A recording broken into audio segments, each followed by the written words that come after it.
Hi there. Welcome back to Storytime. Today I think this might be my favorite story to share. This is when my wife and I went to Kruger National Park. A few years back, we went to South Africa for the first time. First time actually being on the continent of Africa, right? And we spent a week in Cape Town, but this story is not about that. This story is when we went on safari. Okay. Very, very important to remember in these stories of our travels is the way that our relationship works. My wife does all the planning. She loves to research and gets into the details and makes the most memorable experiences ever. Me? No, I don't want to plan because I want to go in blind. I just want to have the experience and have no idea what's about to happen. No foreshadowing for me. So it's a perfect relationship. I'll do all the work. Send me around to do all the errands, drive the car, talk to the people, whatever it is. But I just don't want to know what's coming. And this story, she pulled off the most memorable experience ever. You ready? Okay. So we're leaving Cape Town. The only thing that I know is that we're going to Kruger National Park. Okay, great. Let's go. Now, one of my favorite, I don't know if you'd say icons, but just one of my favorite people is Beryl Markham. This is a woman that somehow in life figured out how to have a small little prop plane, and she was like one of the first women to basically be a bush pilot back in, I don't know, 40s, 50s, something. Amazing, right? Just for the timeline that she was in, being a bush pilot, just to me, superhero. And I've always loved the story of her travels around the continent of Africa. So my wife knows this. And as we're going to Kruger National Park, you can choose to get there one of two ways. You can get into a vehicle and drive for 6 hours and go through the national park. And as you imagine from what we see in documentaries and movies, see the animals and such, and then get to our destination. Or there was an option that we could fly in like a little bush plane. My wife went so far as to book the little bush plane and make sure that there was a female pilot, so that I could just geek out on the fact that I was in this tiny little plane, and it was amazing because we're flying over Kruger National Park, and you're looking down, and again, it's just like the movies because there's the wildlife running. You'd see herds of elephants and zebras and all kinds of things. Just mind blowing, right? Super exciting. So we fly for an hour or something, 2 hours. God only knows. I was so memorized, right? And when we get to this place that we are safaring at, it was so cool because we're over just a massive desertish region, right? And all of a sudden it kind of opens up, and there is a little plane strip in the middle of nothingness, and we start circling, and then we see a few people come out and are waiting for us apparently, and we land in the middle of nowhere on this dirt road type of thing, and we're greeted by these folks that come out with, this is basically the safari experience we're about to have. Can you imagine, just pull together all of the imagery that you have for the most obnoxious, old school colonization bullshit, sure, but still amazing. This property that we were going to, the link is in the description.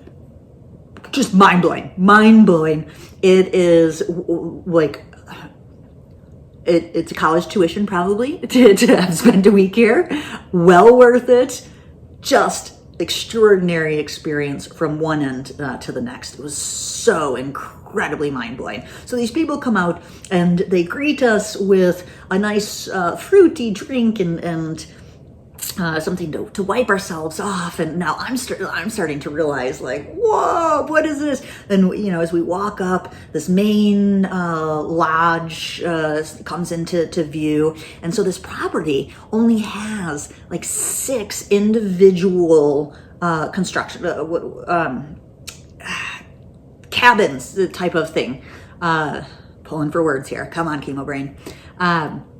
Anyways, well, it's very, very exclusive. As a matter of fact, while we were there, Portia and Ellen were there. No, we didn't get to see them.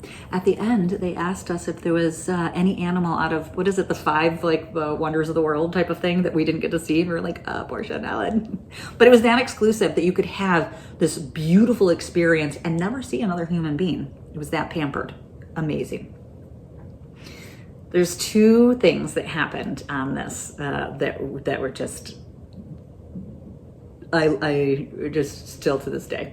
So we're in our exclusive little lodgy thing that we're staying in. The whole front of it is glass, and so you wake up and it's just glass, and there's a water hole not that far away. So it, you know, obviously to draw all the animals. We had a little dipping pool outside that elephants came to because they make sure that fresh water is available to the animals, but specifically the elephants, because elephants, even if there's a puddle of water, if they smell fresh water, they will pull the pipes out of the ground, off of the buildings, etc. So our dipping pool was fresh water that's available to elephants, and a baby elephant and mamas came to drink out of it. Like, you know, and it took everything for my wife to keep me inside because I'm at the glass point. Oh my God, this is so amazing. That's not the best part though. So every morning we would go out for safari. You go out super, super early in the morning, you come back, you rest, you spa, you eat, you do whatever, you nap, and then later in the evening you go out, right? Not sun time. So the first day that we go out on safari, we come across a herd of elephants. And this was my first experience with elephants. Yeah. And our guide explains to us, it's just us in a Jeep. And like, we had a private guide and a private tracker and an open vehicle. This place, I think they had like 200,000 acres or something on conservation. And so they know all of the animals, and they're introducing to us this herd that we're coming upon. They actually don't really know the herd that well. They're new to their property, so they're gonna stay a little bit away from them, which was super awesome, because as we're driving, we come around this tree that's like this big that has elephants behind it. This was one of the things about Africa that or this particular area, I should say, Kruger, Africa. Anyways, Kruger, is that you would have a bush like this, and behind it there would be a rhino, and you're like, I don't understand how this is happening. It's like desert, one bush, and there's a whole herd of animals there, right? Anyways, we come around the corner. This is our first day there, and there's a baby elephant going to grab a little snack from a tree. And we're thinking, oh, how beautiful. Until we hear boom, boom, boom, trees coming down, and the matriarch comes out of nowhere and is just coming at us. And our driver puts it in reverse, and we are reversing like 30 miles an hour. He's like, just the biggest thing they tell you in these safaris is stay still. Stay in your vehicle, never stand up, never move. You are part of the vehicle. When you separate yourself from the vehicle, you separate yourself for the animal. So be one with the vehicle. So we're sitting there with this animal coming at us, backing up, moving. Oh my God, we're gonna die. What a glorious way, right? So this is the first experience that I've had with an elephant. So I share this with you because when we go out a few days later, and we are just, for every day, we're having beautiful experiences. I cannot explain to you what it felt like to be in this region, on this land. Honestly, I felt like coming home. It was really weird. It was this very connected. I was so love my wife so much for the way that she did this, that we didn't do it in a place where it was in a group of having a zoo type experience. This was really, really unique and beautiful, because like one with the nature. Anyways, we are out on a lovely early evening. Dusk is coming, and we're sitting around this watering hole because that's where all the animals are. And it's just magnificent. We've been sitting there for hours because we're just chilling. We're watching hippos. Hippos are the most dangerous animal in the continent of Africa. I don't know if you know this, but hippos are what takes most people out. And it's amazing to me because we're sitting there watching, and you'd see the hippos come up, and giant animals, right? And they were just completely hidden. Just watching the way that the I'm gonna goof this up. Is it alligators or crocodiles? Alligators? Anyways. That lizard dude is there. The hippos are there. The birds are there. The snakes are there. The lions are there. Elephants, water buffalo. I mean, just exactly like a documentary view. And we're sitting in our vehicle and just thinking, wow, this is magnificent. We've been sitting for hours. We're so one with nature. And again, you have to stay in your vehicle very, very still. Do not separate yourself. There's no cage around our vehicle, okay? This is just us in a Jeep or Land Rover, right? with our tracker and our guide. Super zen. And all the animals are pretty far away, so, this is a beautiful experience.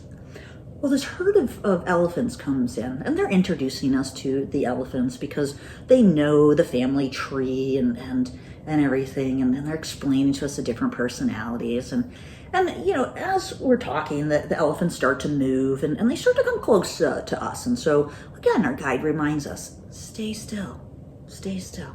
Okay. But I'm like a little kid.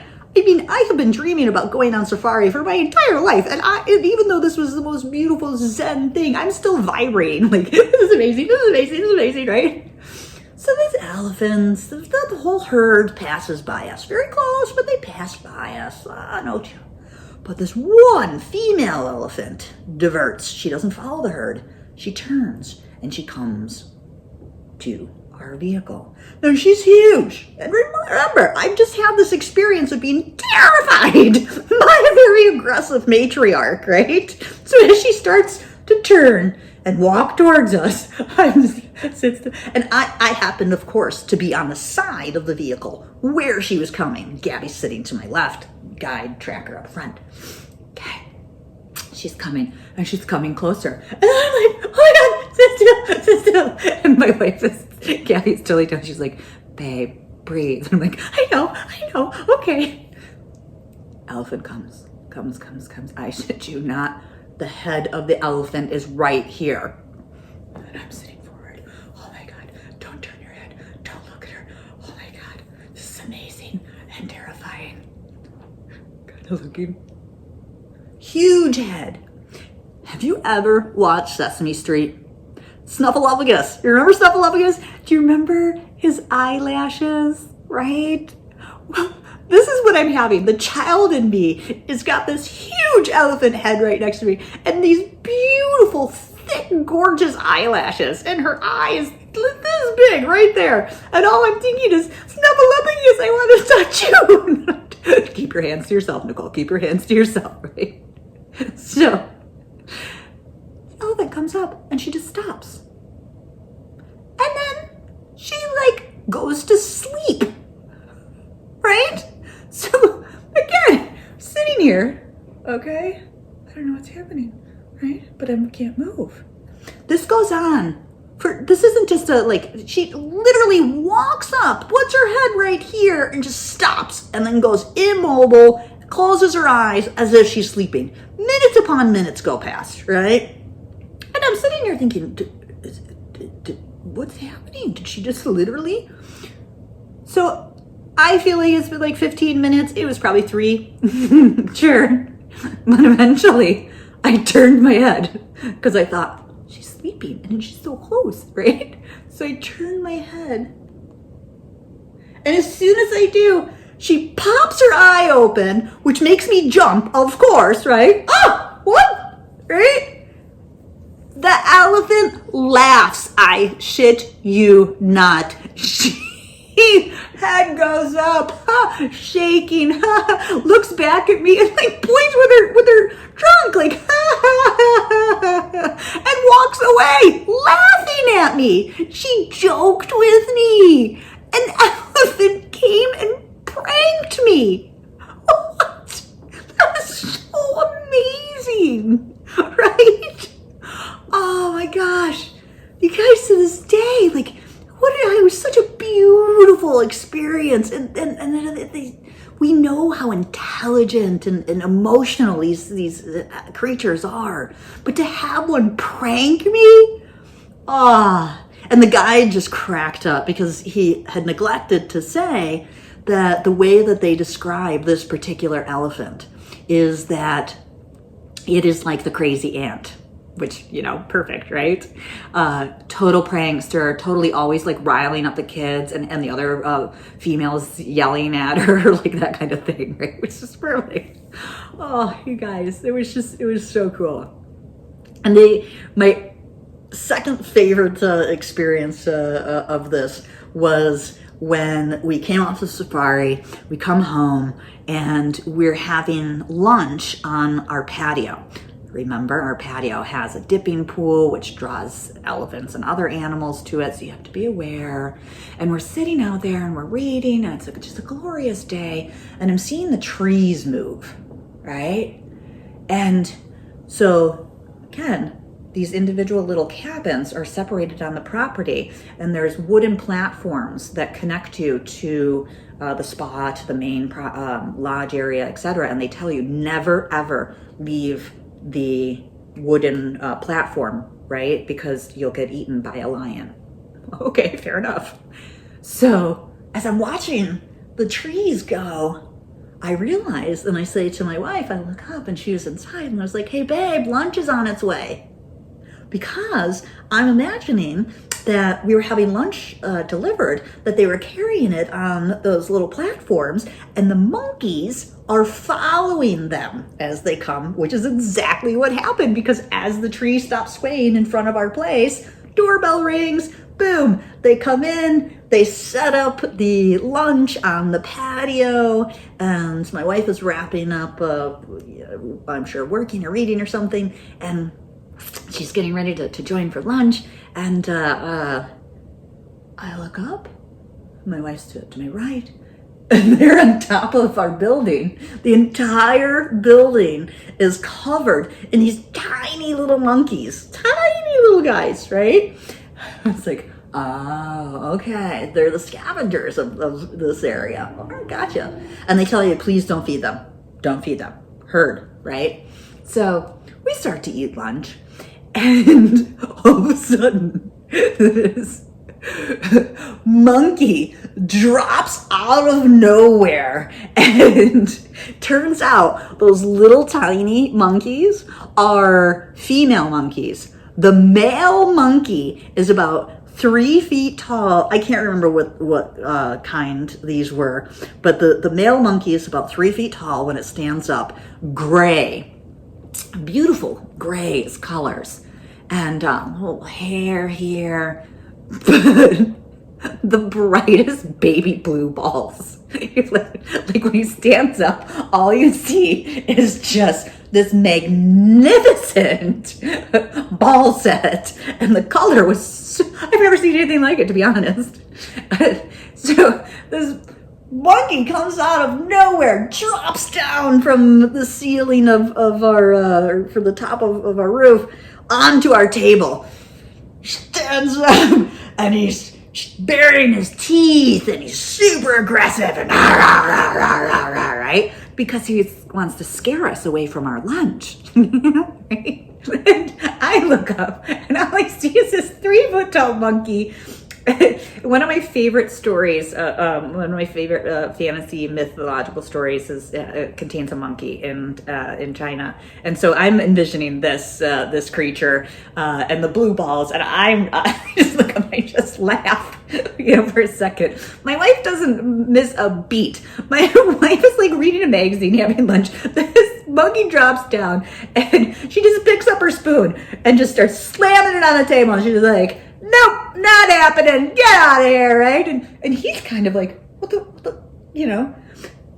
One of the things that we realized in the very few times that we dined in the main place is that the monkeys, smart little guys, they always went after the women. They always went after the women to scare us, and it always smart because the men would be protective, the women, and very stereotypical. But they would scream, they would grab their food, run. So this little dude was like, "Hey, what's happening here?" So she's yelling at him. He's like, "What?" Takes off. And he's back up and he's like pacing. He's like, "What the?" Doesn't understand. He tries it again, goes away, doesn't understand. Went around. So they tag team us. What happens instead is as he comes down and he decides to distract us. So he basically comes and he gets us to turn away from the table and pay attention to him as he's going, "Ah!" Right? These little female monkeys come flying out of nowhere. They jump on the table and they try to scavenge. It doesn't work, right? But what he had done that we had not realized, this was the brilliant part. The 2 times that he had come down on the table, he was throwing things off of the table like breadsticks, crackers, that type of thing. He basically was setting, this was a 3-part play here. Came down twice, threw some things down, came down a 3rd time, got us to turn our heads, totally distracted us, and then his harem comes and just cleans up, and we look back and we see these tiny little monkeys running away with breadsticks. Like it was the most amazing experience ever. It was so funny. It was so awesome. There's so many more stories that could come out of this, but those 2 make me smile every time I think about them. Having had this just beautiful, amazing experience in safari, and to have this interaction with such gems of nature. Oh, it was so much fun. Snuffaluffagus played a prank on me. Oh. Well, thank you for hanging out for story time. That is, as I said, fills my heart with joy every time I think about it.